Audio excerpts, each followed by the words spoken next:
Аты жөнім Қалматов Кеңесбек Назатович, Боторек айылының тұрғынымын. Бұл айылдағы бірінші мәселе ушул Жики каналы да 15 километр. 2012-ге чейин бұл тазаланбаған каналда бер тегіс болып қалған. Ушул Жики каналын мына Ечкили тоодан 9 жерінен чоң сел түшүп туруп, бұл каналды жаап қалған.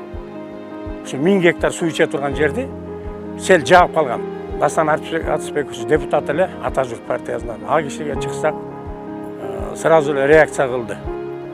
Ошо бир объектте иштеп аткан чоң экскаваторлор бар экен, Тагел, Антей деген. Ошол экскаваторду алып келип туруп салды эле, ошол немеге 15 километр 15 күндө бүттү. 12-жылы бул. 15 күндүн ичинде бүтүп, суу убагында берилип калды да, 15-майда берилип калды. 2012-жылы мына дамбалардын бирөө да жок болчу да. Бияк теп-тегиз болчу.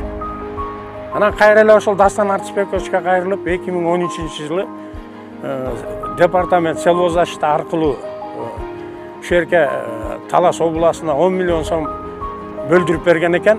10 миллион сомдун сельхоззащита 7 миллион сом менен тендерге катышып, 6 миллион 620 миң менен Ремэнерго Гидрострой деген фирма утуп келип, эки жерге селедук курду, 12 километрге дамба курду.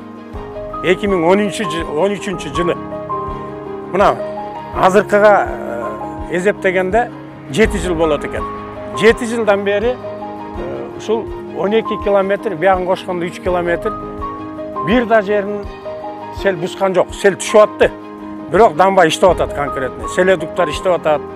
Эгер ушул дамба курулбаганда, анда ошо 7 жылдан бери дагы деле көйгөй боло бермек ушул канал.